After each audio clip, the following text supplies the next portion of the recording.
Okay, there's the reset. So I'm just going to give it a little bit of time each time I start. So if there's dead air, it's because I'm waiting for the reset and I don't trust that it's not going to cut out the audio. Welcome, meditation nerds. Before we begin, I want to speak directly about the content today. So it's going to be deep. The subject that we're going to be exploring today is going to go pretty deep. We're going to be gently exploring the relationship we have with words, how they wound, how they can heal. But because of this, you may feel very strongly, one way or the other. You might feel some type of way about the content. So, I want to invite you to listen to your intuition from the very first moment here. Ding ding ding. Your inner wisdom is your most important guide here. That includes your body, includes your emotions, includes your spirit, and it includes your mind. Inner wisdom is all of these things combined, in my humble estimation. So please give yourself full permission to stay for only as long as it feels supportive. And to skip the practice altogether today if you're feeling fragile, you're feeling vulnerable, and you think this is going to be too much for today. Come back another time, give it a listen, see if it resonates. And of course, to lower the volume, open your eyes, or even step away if that's what you need. If you feel like, no, I want to hear what's going on, I want to see what this is about, perfect. You're more than welcome to stay as well. Just as always, listen to what your intuition is guiding you to do. So if that's to skip it, it's to lower the volume, open your eyes, step back. That's perfect. Or it's just to listen to a little bit and then peace out. That's perfectly fine as well. This is not a test of endurance. Okay, this is an experiment in compassionate awareness. Your well-being, my well-being, everybody's well-being is the point. It's the purpose, it's the goal. Okay, this is not meant to be a competition. It's sincerely meant from a place of loving humility, offering tools that I find helpful. So go ahead and check in with yourself now. If it feels right to proceed, I'll be here with you every step of the way because I do explore this with you. I wouldn't offer it if I wasn't exploring it myself. If you feel that it's not right today, that is a sign of your deep strength and self awareness, and I honor that completely. I ask you to do the same.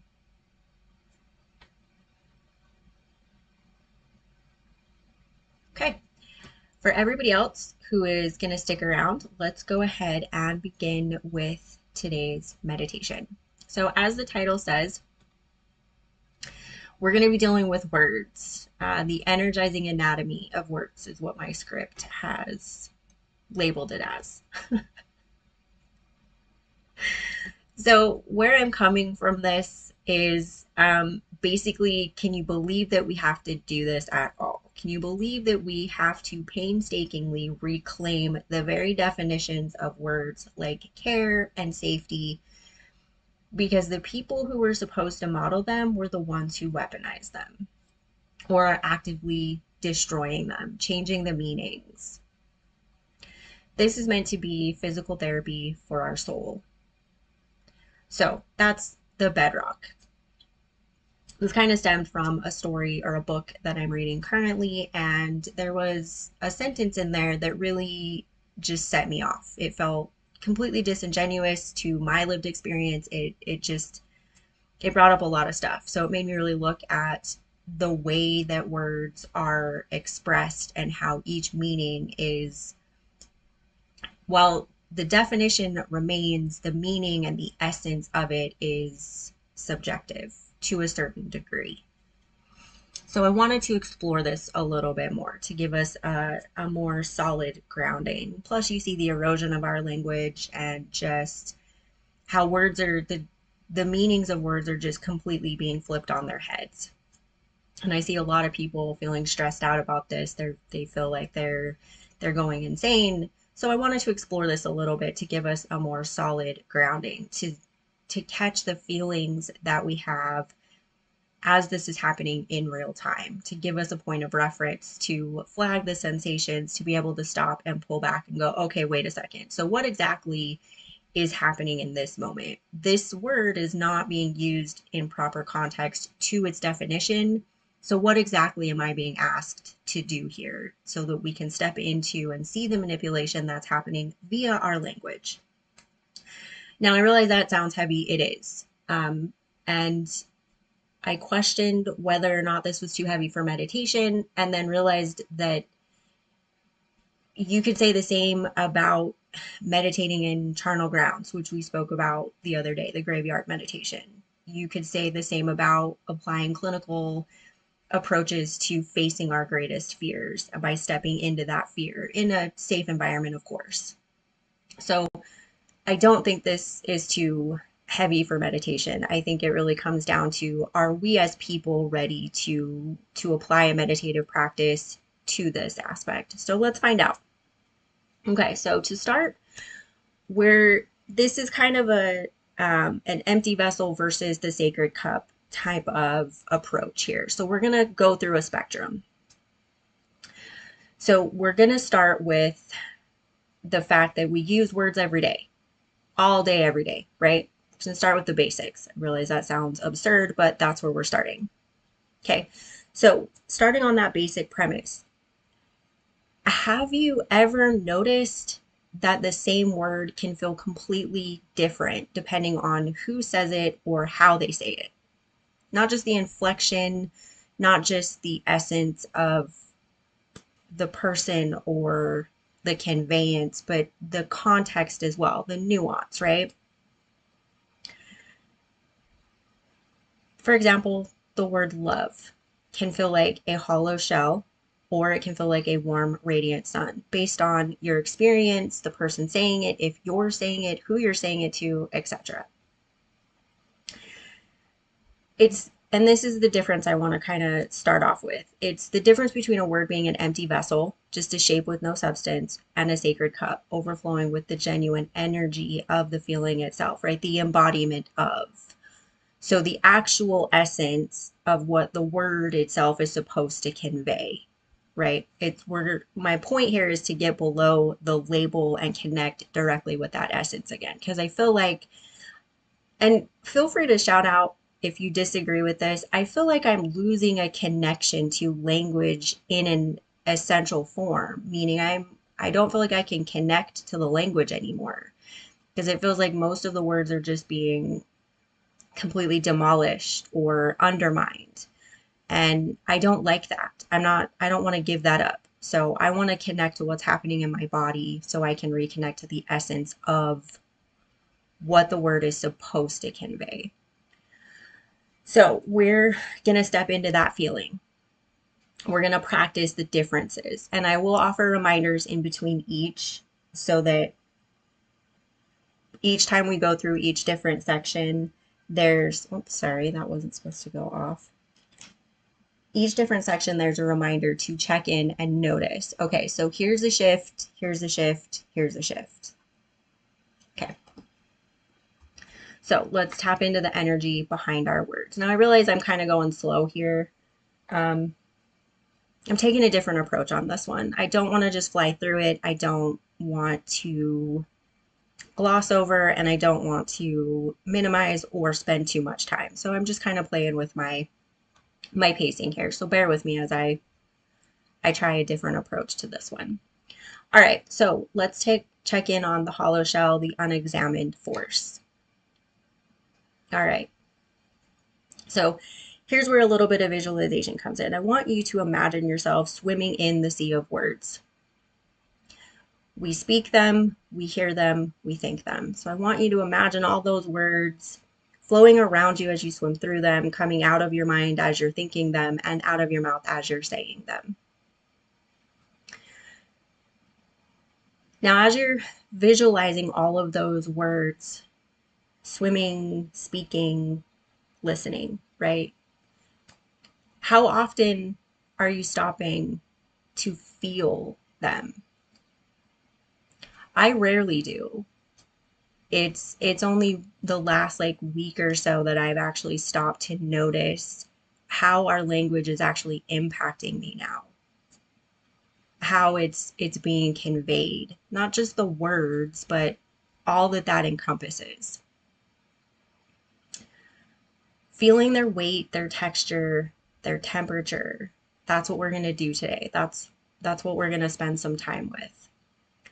I want us to become sensory explorers of the language itself. And like I just said, all the different layers that that entails. So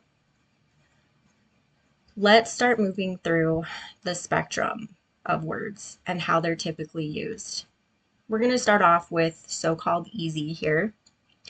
I want you to think of some common words, or just one if that feels right for you, that feel empty or overused in just maybe public life, maybe it's political scale, it's in your community, it's just you've noticed a repetitive word that you're using or a phrase that you keep returning to and it's kind of lost its meaning. It feels more empty now, right? Maybe something like thoughts and prayers, maybe innovation, maybe it's family values. So whatever your word or phrase is, I want you to connect to that now. And I want you to say it silently to yourself. You can say it out loud as well if you'd like to see how that feels. Maybe whisper it. And just notice how it feels in your body when it's just a label. Right? It's empty, it's hollow, it's overused. It's just that label that we're strapping on to something, right? How does that feel? What does that convey? Does it feel flat, metallic, dull? Maybe it's abrasive. Just observe the sensations.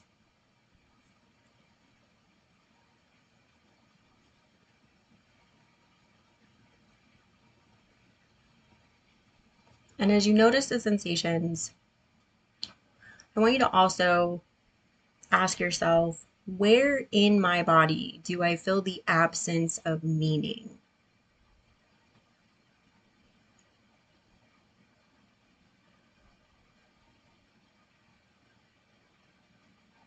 My absence of meaning feels like a weight, like my entire body just becomes this dead weight. Maybe yours feels like a numbness in the chest or a tightness in the throat. Maybe yours is a hollowness or a disconnection of spirit.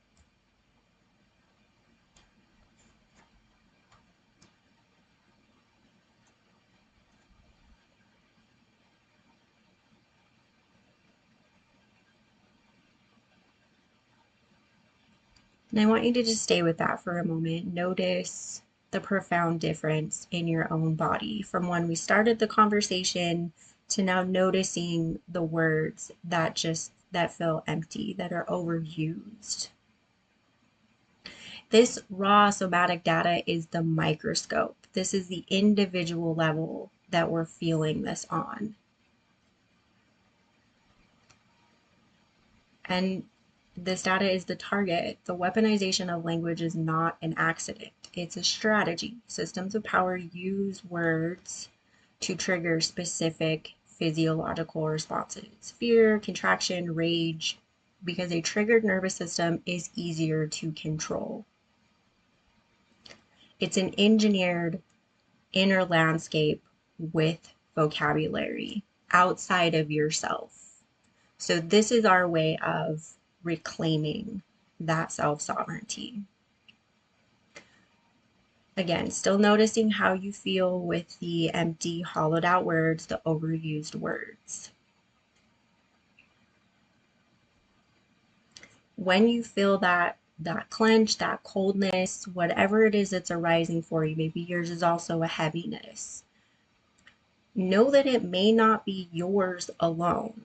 You may be feeling the echo of a designed system. This is not a personal failing.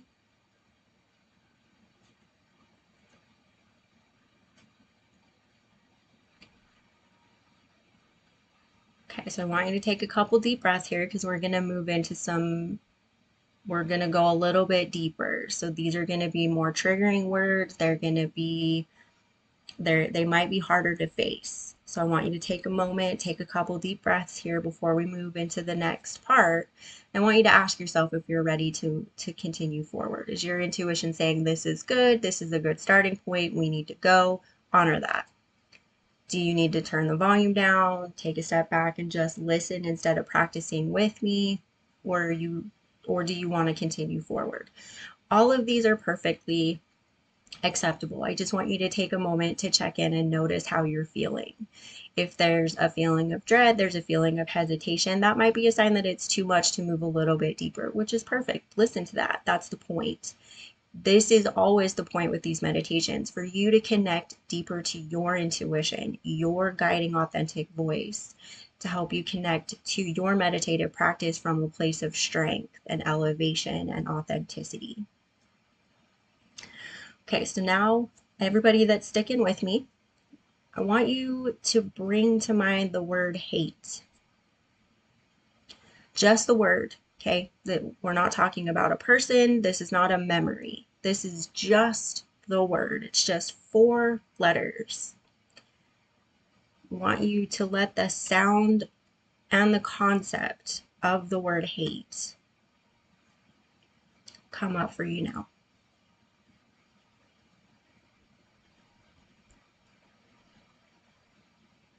And then I want you to look at where it lands in your body.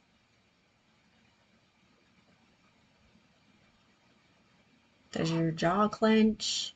Does it feel cold in your chest? Do you want to pull away? Just notice the raw physical data that your body is responding to just with 4 letters.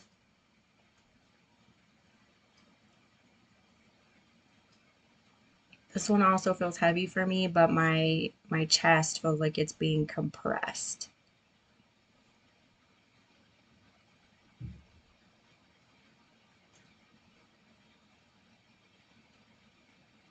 Remember to keep your breath nice and deep. This is meant to be an experiment in where these words are showing up in our bodies. This is not meant to be a holding pattern. This is not meant to be a deepening of unhealthy habits in any form. This is just an awareness of where these words are showing up in our bodies. Now I want you to inhale nice and deep, and I want you to gently release the word hate. Let it go with the exhale. We're going to do that 2 more times. Inhale nice and deep, nice cleansing breath, and exhale. Okay, and then on this inhale, nice and deep as normal, I want you to again pause here and notice the profound difference in your own body here and now. Go ahead and exhale.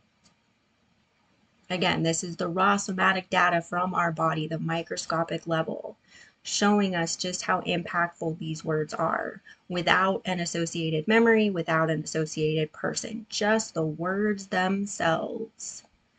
And I want you to notice the distinction and the difference from going from an empty, overused word to a loaded word.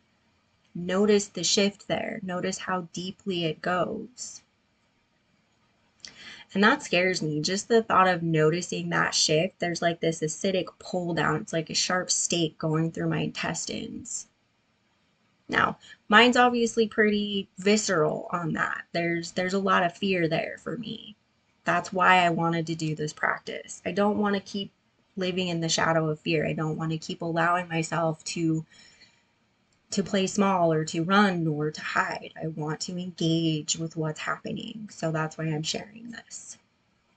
And I want to remind you, as you continue with the nice long deep breathing, I want you to again keep the focus on the difference from going from an overused word that's hollow into a loaded word such as hate. Just want you to notice the shift between those two.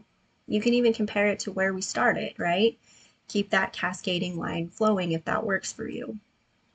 Because this isn't a relaxation technique. We live in a world that often weaponizes language to consciously choose a word of peace, of dignity, of ease is a quiet but radical act of defiance. We are actively deposing a tiny inner dictator, like that fear of mine, the anxiety, the panic. We are rebuilding a world, one resonant syllable, it's not a symbol, syllable at a time. We're doing that through the somatic, the feeling of the body, the systemic, understanding the strategy. That's why I'm interlacing this in between. The spiritual by reclaiming the meaning, the essence of these words. And of course, that does tie into the political and active defiance. Policies are inherently, by definition, political. I'm not talking about political parties, I'm talking about policies. And those policies relate to the systems that are governing us, the systems that are putting out these words that are meant to instigate whatever it is that the message wants to instigate, right?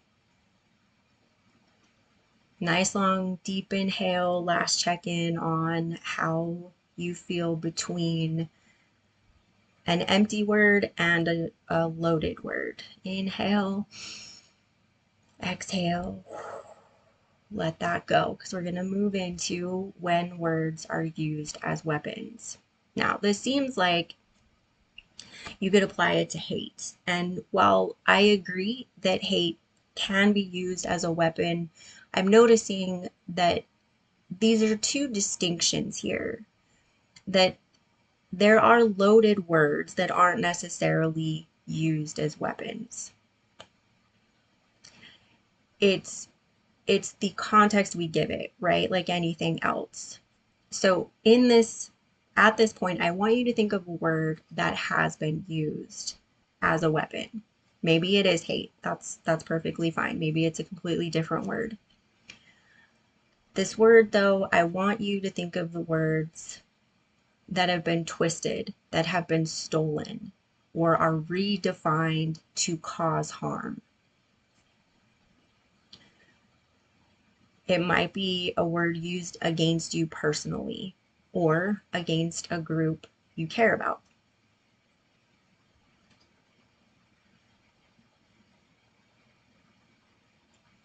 And I don't want you to force this. I just want you to see what arises. And again, if nothing arises, that's perfectly fine. Don't force it. Just sit with it. That might be the answer that you need here, is that gap. That too can be an answer. Regardless, if you have an actual word or you just have a gap, I want you to notice how that feels in the body.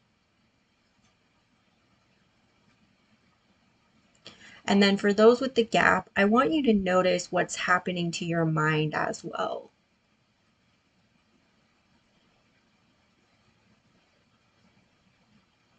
I want you to feel the wounding of this, because that's what weapons do. They wound. They distort.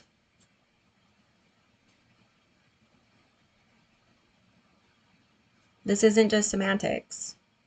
That's why we have the phrase, words can be biting, right? It's not just semantics. This is a violation that lives in our nervous system.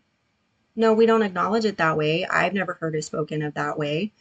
Sticks and stones and all that, but it's not really spoken directly to, right? That this is a violation of the nervous system. And the body's reaction to this is not an overreaction. It is a truthful response to a hostile artifact. And it's important that we take a moment to sit with that and to acknowledge that this is a separate experience from, right? Or an additional experience to. And that's why I felt that this was pivotal, that this be included and spoken directly to, instead of just glossed over or assumed, because I feel very uncomfortable talking about this. That's why it's important for me to talk about it, or that it be spoken about. So I'm going to go a little bit deeper here because I find this point to be very prescient given the current state of our world globally. When we talk about words being used as weapons, it sounds dramatic, can sound a little silly. You're being hyperbolic, right? It's not. It's often incredibly mundane, so it's easy for us to dismiss it or blow it off or justify it as an overreaction, right? It's when we say the word fine, and really what we're saying is I'm deeply disappointed in you, in that, in this, in something, right? It's the word family that was used to guilt you into accepting abuse, neglect, being discounted, or not having a family. It's the word love that felt like a cage. Okay, so this is not meant to dredge everything up. That's not really the space that I wanted to create with this. What I wanted to do was really step into an acknowledgement of what is currently happening with language globally, how it's being reshaped, renamed, reworded, reused in a way that is in and of itself an act of violence that is not being addressed. It's not being spoken about. It's not even being really called out or specifically pointed to and said, hey man, that's not okay. Don't reshape our language. Don't use it as a weapon. Enough. So let's be specific with this one. I want you to bring to mind not just any word, but the word for you that became a trap. The one that makes you sigh with a kind of tired recognition. And I want you to feel the legacy of that word in your body. The old, familiar tension, the flinch, the sigh, the dread, the acid, the anxiety.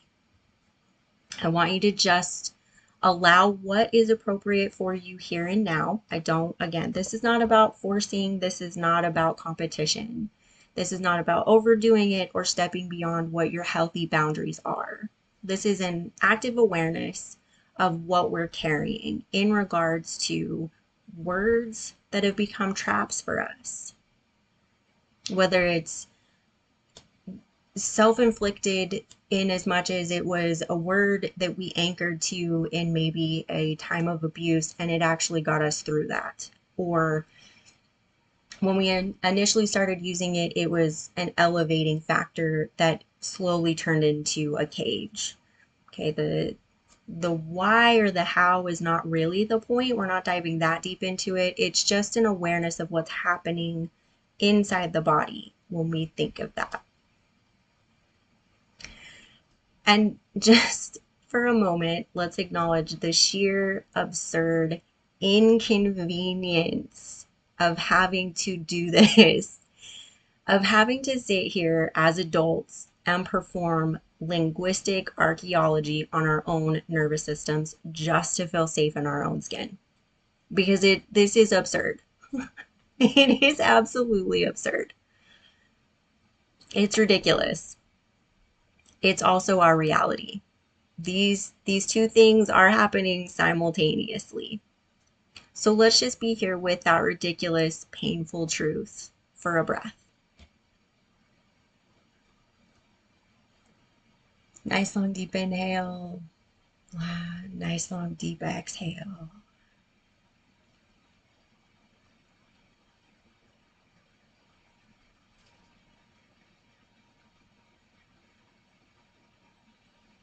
And if it helps, the word legacy for me feels like a leash. There's this weighted leash trapping type quality for me with that word. And then again, I want to remind you to take a moment here and pause and notice the profound shift. Okay, so we went from loaded words into how words are used as weapons. We sat with some old, tired words that we feel became cages. And I want you to notice the difference in your body between the two. as we're moving through the spectrum of words and how they're being used or deployed, that again, this is the raw somatic data. Our body is here trying to teach us, to guide us to let go. It's showing us where the problems are, right? It's sending out flares for us to stop and notice. So let's do that now. And I want you to stay with noticing the difference and move through this. Keep your breath nice, long, and deep.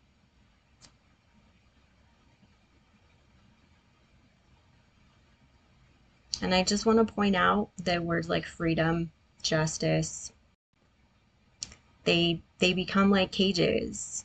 They feel like weapons.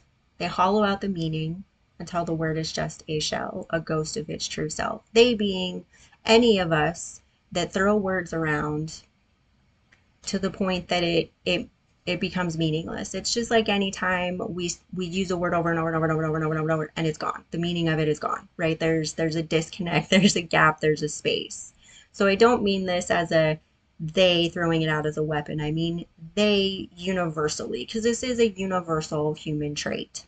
As far as we, okay, let me step this back a little bit because I don't know how anybody else is experiencing this. I was not taught to really see language for what it is, organic, right? It's a living, breathing part of society. It is the thread through which society runs through, right? It's our connective fabric, if you will. And I wasn't taught to see it as the living, breathing, organic,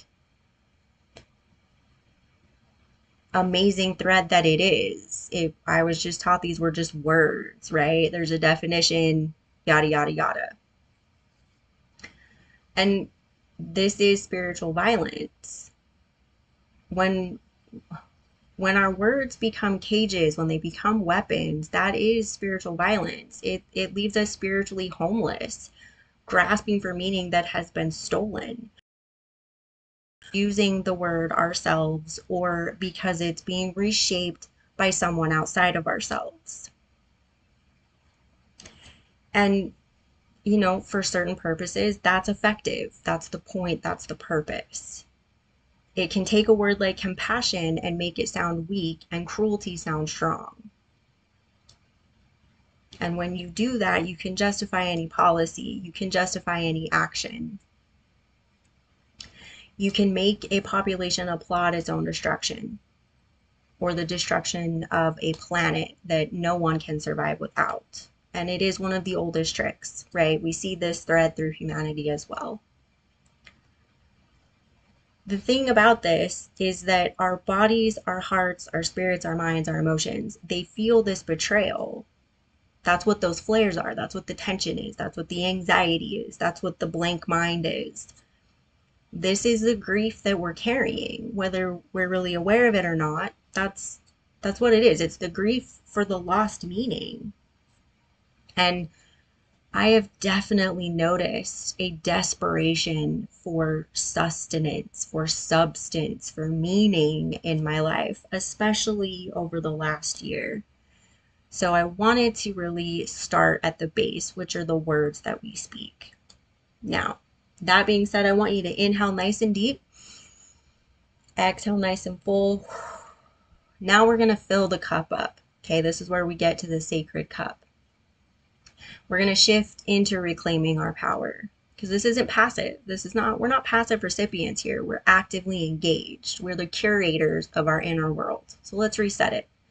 I want you to take a word that feels deeply true and nourishing for you. Okay, it's a word that holds deep, deep meaning for you from an elevated standpoint, okay? It could be home, courage, peace, dignity, curiosity. Could also be love or respect. And I want you to just let this hum in your system. And as it's humming, I want you to imagine all of your cells are alighting with its frequency. They're little fireworks just going off, right? Or little balls of light, maybe not, because fireworks imply that there's they're going to disappear. I want you to breathe into the space as it opens up. You don't have to say the word, or you can, whatever feels right. I want you to invite the word into your awareness. It's humming through your system, it's flowing through all of your cells, it's lighting everybody up. Now it's zapping through your awareness. And I want you to feel the sensation of what it represents. So here we're moving deeper than the word, the label. I want you to really connect to the essence of what the word is and the sensation that that brings. Feel that authentic vibration.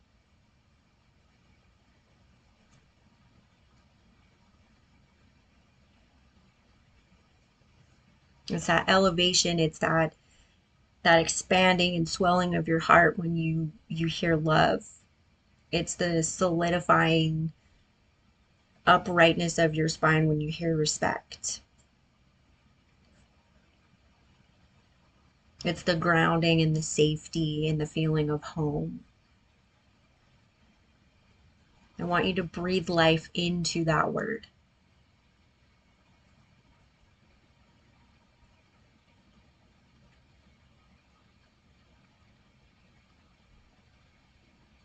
Now we're going to focus on a specific word here.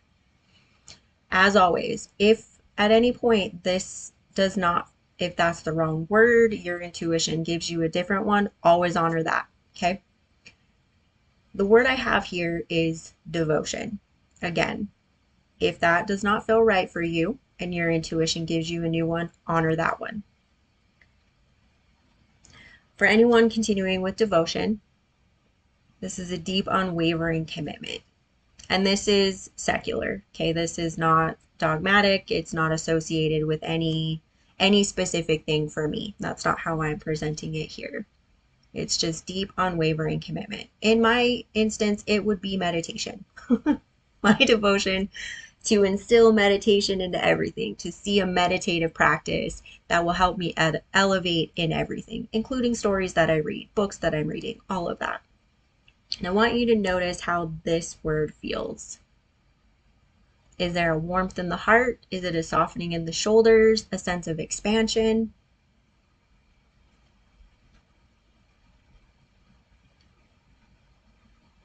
And just like before, I want you to observe the profound difference in the landscape of your body. We went from words being used as weapons to now we're really connecting and finding the essence of words that elevate. I want you to really notice that shift. This is the power we rarely acknowledge.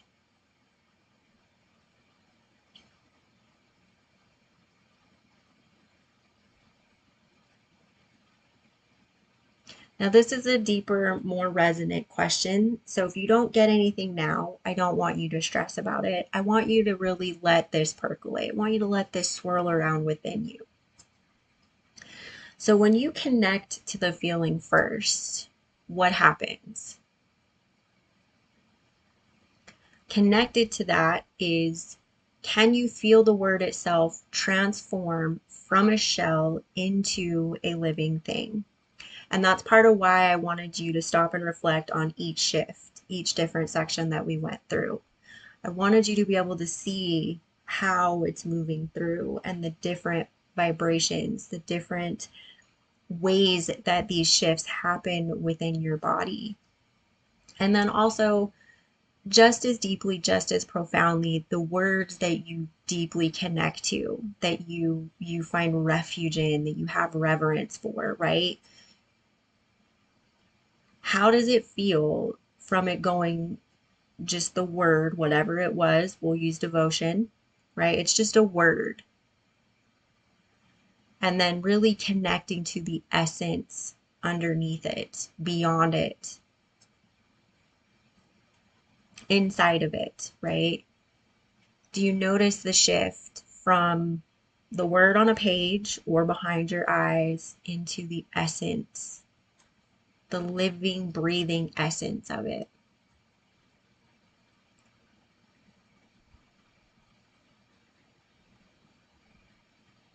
And this is why we return to the body, we return to the breath. Long, deep breath. Nice long exhale. Stay with that profound shift. I want you to stay with it a little bit longer. I want you to notice the essence of the word that you find elevating, that you really connect to. We find a word that resonates so we can feel that vibration in our chest, its warmth in our hands. We are recalibrating our own internal instrument note by note to fully embody that. For all of the musicians out there, when you first start playing, it's rough, right? It takes a while to master that. And then when you're in an orchestra and you become that music, that's what we're talking about here. You move from the note, being able to read the note on a page, to becoming and embodying the music of your instrument as well as the orchestra. That's the conveyance. For the artists, it's the same thing. It's having it in your head, whatever that is. It's the drawing, it's the animation, it's the painting, to putting it in front of you and embodying that art. And this is not a small act. For us to step back and to consciously choose words of peace in a culture of war is a radical act of defiance. This may seem small, it may seem petty, it may seem like I'm just reaching out for reasons to meditate, right? And yeah, I see how you got there. I do, because that went through my head when I was spinning this out myself, until I started to recognize how the words are actually being used, and the fact that language is supposed to be organic. It's supposed to grow. It's supposed to change as society does. And I want to calm my nerves when they're triggered by words, when they're harmed by words, when flares start going off because of words. I want to depose the tiny inner dictator that is fear, that is anxiety, that is the monkey mind. So I'm offering this as a way for us to rebuild a world one resonant syllable at a time. So this has been meant to be a practice to ensure our words are cups, not shells. We have enough shells. We need more cups. So let's work with a couple mantras. These are more aligned with, I guess, affirmations. I'm not really sure how to label these. So you can repeat after me aloud, whisper, silent, or just listen, whatever feels best for you. May my words be authentic.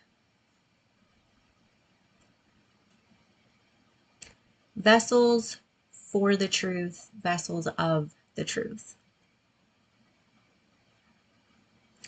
I will not just listen to words, but to the energy behind, embodiment within them.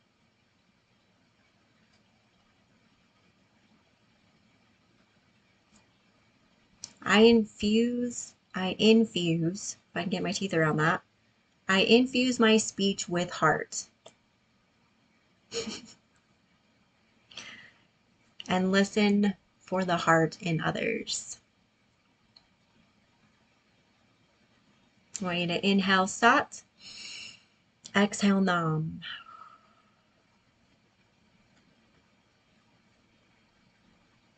And for this last little bit, I want you to close your eyes,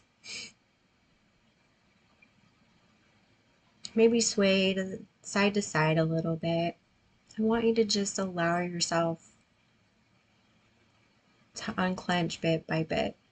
This is heavy. I know what we talked about is heavy. And this really brought up some vulnerability for me and sensitivities for me. And I want us to carry those forward. The sensitivity, this vulnerability, this sense of a new connection to language. And I want it to help us be more authentic speakers and more discerning listeners. I want us to notice when a word is a hollow shell and choose not to be fooled by it or triggered by it or engage with it. Just acknowledge what it is and do something else. Or say no thank you and continue forward. I want us to practice filling our own words with the true energy of our hearts, because we all need more of that. I don't know about your heart, but my heart is feeling pretty beat up right now. So while words are, again, they're merely a label for a deeper essence. If we start with our hearts and staying connected to this sensitivity, this essence, and expressing that, it will infuse the word with it, conveying a deeper heart-centered meaning underneath it. So the next time you hear a word in the news, in a conversation, in your feed, pause for just a second and ask, what is the energy of this word, this message, this image? How is it impacting me right now? How does it impact me right now? And does it resonate truth? Not someone's version of their quote unquote their truth, okay? That's not what I mean. Is this resonating truth, as in reality? And no, there are not two separate realities. There is one reality. We have different perspectives of that reality. There is one reality. So finally, in a world full of empty noise, the most radical act can be to say one true word and really, truly mean it. And that's what I wanted to share with today, because I know that I've been throwing around some empty hollow shells myself, and I would like to correct that. I would like to come from a place of deep authenticity, humility, compassion, loving kindness. And whenever you're ready, gently bring your awareness back, pop those beautiful eyes open, and carry the resonance of a truthful word within you. Embody that essence and convey that to everyone around you. Not only does it elevate you, it elevates everyone and everything around you. And we can all use a boatload more of elevation, compassion, understanding, authenticity. So I hope you found this helpful. And even if you didn't, let me know what you found that wasn't helpful. As always, thank you so much for joining me, and I will see you next time.